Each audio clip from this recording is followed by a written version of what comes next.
Good morning students.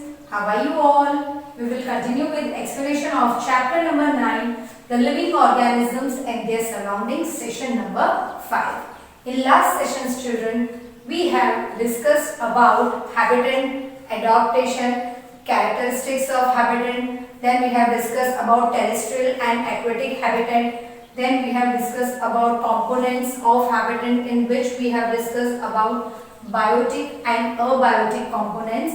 In biotic components, we have learned about producers and producers and consumers, in which we have discussed about autotrophs and heterotrophs, right? Now, today we are going to discuss about mountain regions, right? They are also a biotic component. So, we are going to see how the animals, the biotic components which are living in this mountain regions, they adjust to their surroundings. So let's start with our chapter. These trees are normally cone shaped and have sloping branches.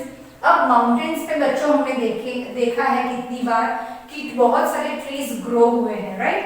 So these trees are having typical shape. उनका shape कैसे होता है? Cone shape, like this they grow. Now what is the reason of growing in this pattern, right? The leaves of some of the trees are needle-like. अब इनके जो leaves है वो कैसे होते हैं? needle के जैसे sharp होते हैं, ऐसे pointed होते हैं. Now what is the reason children behind this? This helps the rain water and snow to slide off easily.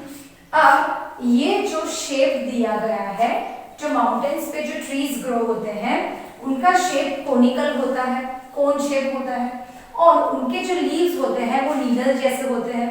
अब क्यों नेचुरली उनको ये चीज मिलती है, ये शेप मिलता है? ताकि जब स्नोफॉल हो या तो फिर रेनफॉल हो तो उनके जो लीव्स है वो डीके न हो जाए, राइट, पानी की वजह से. तो वो क्या होते हैं? टेपरिंग शेप में होते हैं, तो वो ऑटोमेटिकली स्लिप हो जाते हैं, right children? Also they are having some type of coating on the leaves so that they can resist water. Next, animals in mountain region. Animals living in the mountain region are also adapted to the condition there. यानी जो animals mountain region पे रहते हैं वो भी वहाँ के environment, वहाँ की जो conditions होती हैं, weather condition या climatic condition, उससे वो लोग ऑलरेडी एडजस्टेड होते हैं. They have thin skin and fur. उनकी जो स्किन होती है वो थिन होती है और उनकी बॉडी के ऊपर फर होता है, right, to protect them from cold. अब कोल्ड से बचने के लिए उनके पास नेचुरली फर होता है, यानी हेरी लाइक स्ट्रक्चर्स होते हैं जो उनको कोल्ड वेव से बचाते हैं. Example, yak have hair to keep them warm. हमने देखा है शिप है, याक है, राइट, गोट्स है. जो माउंटेन रीजन पे रहते हैं उनका जो वूल होता है वो हम वुलन क्लोथ्स बनाने के लिए मदद करते हैं, right. We use them to make woollen clothes. Now these hair of the animals are warm in texture, यानी वो वार्म होते हैं, राइट, और वो उन्हें ठंड से बचाते हैं. Now next we are going to learn about is grasslands.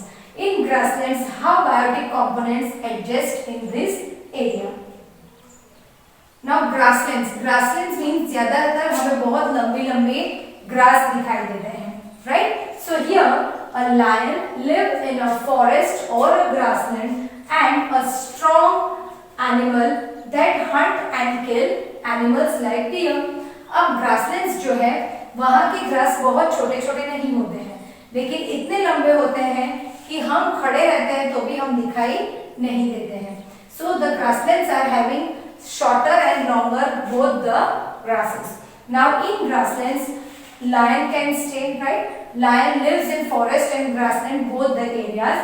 So lion is a strong animal. It can hunt animals like deer for their food. Lion have claws in their front legs. अब lion जो है उनके front legs में claws होते हैं, यानी pointed sharp nails जैसा structure होता है, ताकि वो दूसरे एनिमल को होल्ड करके, उन्हें टेयर करके खा सके। Its light brown color help it to hide in dry grasslands. अब जो ड्राई ग्रासलैंड्स होते हैं, वो जो उनके ग्रास का जो कलर होते हैं, सूखे हुए ग्रास का जो कलर होता है वो लायन का भी होता है।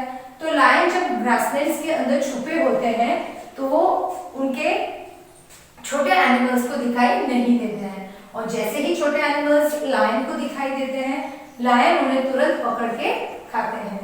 So the animals like lion hunt for prey, यानी वो अपना प्रे ढूंढते हैं। Now what do we mean by prey? Animal to eat, यानी जो एनिमल को वो खा रहा है उसे हम लायन का प्रे कहते हैं। A deer need to know about the presence of predators.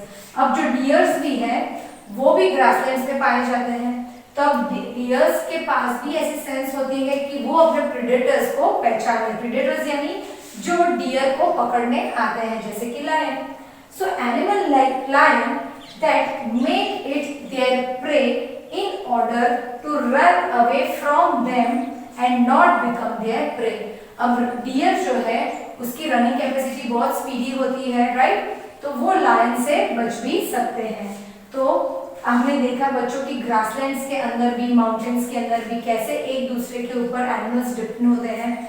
Plants जो है, ट्रीज जो है, वो उनके वेदर क्लाइमेट के साथ कैसे एडजस्ट करके रहते हैं, right. So all this things are adaptation which are taken by the living organisms living in particular area, right children? In next session we will continue further with other type of terrestrial habitat, right? Thank you and have a nice day children.